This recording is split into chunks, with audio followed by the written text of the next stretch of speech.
Hey guys, good morning. Monday Morning Mojo. It's Randy Byrd. Hey, I just wanted to say, we're going to talk about negativity today. And it's such a strong thing because, some people are just negative Nancy's and you can't get away from them. And I've talked about this before, but, to me, it's like they might as well have the flu. They might as well be coughing on my freaking arm because I'm just like, get away. And, it's difficult because sometimes it's the people that we love and like and care about the most, our friends, our family, our coworkers, right? And it's really difficult to tell somebody that, hey, dude, you're gagging me right now. You're choking me out. I cannot handle this. And there's always a rub because for me, it's like I care about people and I want to listen to them. I'm a little ADD, so sometimes I have to be connected. I really have to be purposeful about being connecting. But when I notice them being negative, it's easy for me to check out. But I want to listen to them out. So if they're a friend or family member or somebody I care about, I'll listen to them. Like sometimes people need to express that to the people they care about and get some feedback and stuff. But when it's above and beyond and excessive. And what happens is it starts affecting me. And if it affects me and my mental state, then we're playing psychological warfare with my state, and I preserve my state. So for them, I'm like, I have to set a boundary. I'm like, hey, I wanted to hear you out. I wanted to give you time and stuff. But, honestly, you're in a negative mood right now. And frankly, I don't want it to affect me. So if you want to talk about something you're grateful for, or you want to change your mind space that you're in and the space you're giving yourself, I'm all about helping you do that. But if they're not interested and they're not into it, then I'm out, dude. I bounce, right? Because, your brain has a tactical advantage on you. And if you allow negativity to get into it, then it's going to win because it knows your fears. It knows your desires. It knows your weaknesses. It knows your things that, that you fight or flight over. And frankly, some people just are freaking negative Nancy's, right? It's just that, oh, woe is me. This keeps happening. I've had a bunch of bad breaks. Well, if they've had a bunch of bad breaks, it's like, get away from me. Right? You are in a negative space and you're just attracting more of it.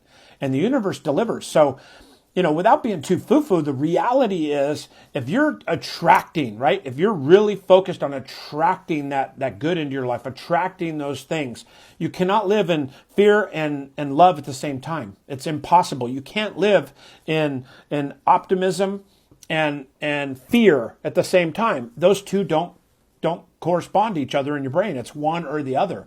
Think about that for a minute. That's really crazy. Try it. But the energy sucks. And instead of being an energy suck, instead of being woe is me and all this stuff, they need to get out and hustle. So if you find yourself in this place, I follow a strict morning routine because my brain needs it, frankly. I've been through a lot of shit in the last couple years, things that could have derailed anybody. And they derail me, but they derail me for a small period of time because I'm so focused on getting back into that positive space. And it's not easy to do. I do it with Tony Robbins. I do it with Tom Bilyeu. I do it with Gary Vee. I do it with Tom Ferry. I do it with Bill Pipes, people that I love and look up to and mentor and coach with. And frankly, a lot of this content's free. So going out and finding it is easy to do. And if you don't, that's a choice you're making, right? Get out, move your body, feel better.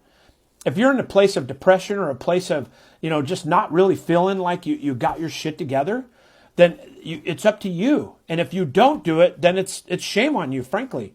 And I'm not downing anybody. I'm not looking down. I'm looking across the table at you right now, just saying there's options for you, right?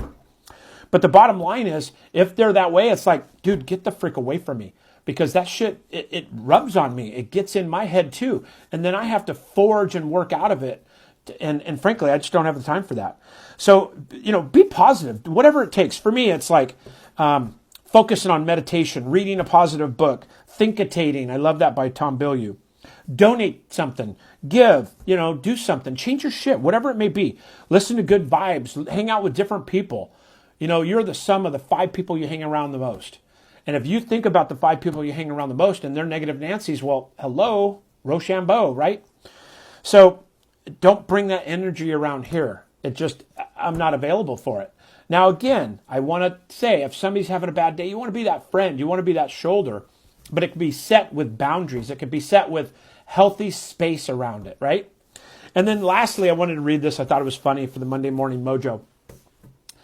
In my coaching program, I got a text. How can I get out of my head? I feel unconfident and nervous to make my calls. It's like, again, it gets back to that space. If you're fearful, or if you're in a place of lack, or a place of fear or judgment, you're not going to do very well. You've got to prop yourself up that there's a reason for this. And I love this statement. Well, if you had a spouse or family, think about the unnecessary suffering you're putting them through because you're allowing strangers possible rejection to stop you from making your calls and making your life a better place. Then get your ass on the phone. Seriously. That was the title of my thing. Get your ass on the phone. Seriously. Right? Get in a positive space. Do whatever you need to do to fortify yourself. And then get in that positive space so you can get out and help people. Whatever business you're in, there's lots of things you could do to lend opportunity to people. Right? Whether you're a plumber looking to increase your business, or you're in the retail space, whatever it is, it's all about customer service. It's about building these connections and getting on the phone, making these things happen, not waiting for it to happen. All right. So with that, on the other flip side, you could also fill your heart with so much gratitude and so much love, and then dial the phone. They both work. Right? Whatever it is for you, make it happen. Right? And get off your ass and get on the phone. All right. Randy Byrd, it's Monday. Go out there and hammer the day and make it a good one. Talk to you later. Bye, guys.